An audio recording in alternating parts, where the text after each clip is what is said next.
Horror game का नाम तो आपने सुना ही होगा और शायद खेला भी होगा। आज मैं आपको बताऊंगा इस हॉरर गेम की ग्रैनी और उनकी पूरी फैमिली की रियल स्टोरी। आखिर क्यों ग्रैनी अपने घर में आने वाले लोगों को मार देती है। तो चलिए शुरू करते हैं आज की इस हॉरर वीडियो को।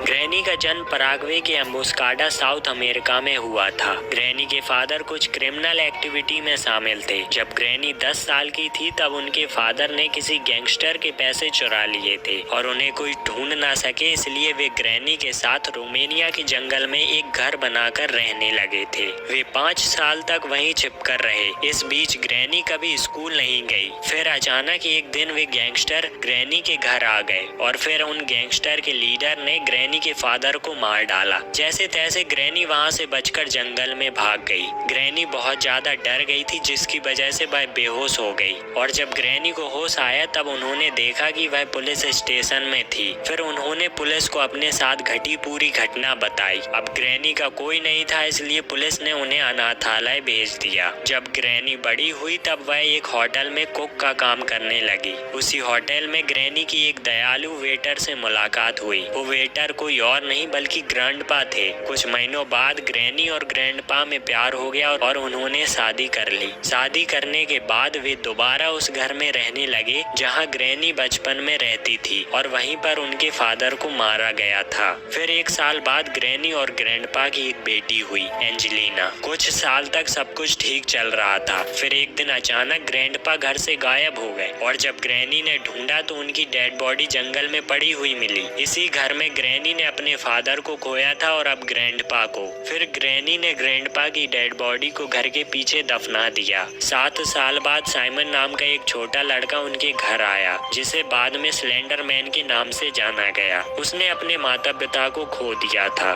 ग्रैनी ने उसे अपने घर में रख लिया। एंजेलिना और साइमन एक साथ बड़े हुए और उन्होंने शादी कर ली और उन दोनों की एक बेटी हुई, स्लेंड्रीना। स्लेंड्रीना के जन्म के 5 साल बाद एंजेलिना की किसी श्राप की वजह से मौत हो गई। फिर स्लेंड्रीना ने कॉफिन गाय से शादी की। कॉफिन गाय एक साइंटिस्ट था जो इंसानों को वैम्पायर बनाने के ऊपर एक्सपेरिमेंट कर रहा था। कहा जाता है कि एंजेलिना के ऊपर श्राप था, जिसकी वजह से स्लेंड्रीना भी श्रापित थी और उसके चलते स्लेंड्रीना काला जादू सीखने में बहुत दिलचस्पी रखती थी। एक दिन स्लेंड्रीना को काले जादू वाली किताब मिली। उस किताब में लिखा था कि काली शक्तियां पाने के लिए उसे अपने बच्चे की बलि देनी होगी और उसने ऐसा ही किया। स्लेंड्रीना ने अपनी छोटी सी बच्ची की बलि चढ़ा दी। इस पूरी घटना को ग्रैनी ने देख लिया था, इसलिए स्लेंड्रीना ने ग्रैनी को एक कमरे में कैद कर दिया और जब ग्रैनी मरने की हालत में थी तभी उसे अपनी पोती की आत्मा दिखी। फिर पोती की आत्मा ने ग्रैनी को कमरे से आजाद कराया और उसे कुछ शक्तियां दी, जिसके बाद ग्रैनी बहुत पावरफुल हो गई और एक घोस्ट बन गई। और फिर उसने फादर का बैट उठाया और पोती का बदला लेने के लिए स्लेंड्रीना को मारने के लिए ढूंढने लगी, लेकिन स्लेंड्रीना घर से गायब थी। स्लेंडर मैन का भी कुछ पता नहीं था और कॉफिन गाय अपनी गलती की वजह से वैम्पायर बन गया था। बाद में ग्रैनी ने अपने शक्तियों से ग्रैंडपा को जीवित किया, लेकिन वह इंसान नहीं बने बल्कि एक ज़ॉम्बी बन गए थे। तब से ग्रैनी और ग्रैंडपा दोनों उसी घर में रहकर स्लेंड्रीना को ढूंढने लगे और अपने घर में रहने वाले लोगों को मारने लगे, क्योंकि उन्हें लगता था कि उन्हें स्लेंड्रीना के बारे में कुछ पता होगा। ये थी ग्रैनी हॉरर गेम की कहानी। वीडियो पसंद आई हो तो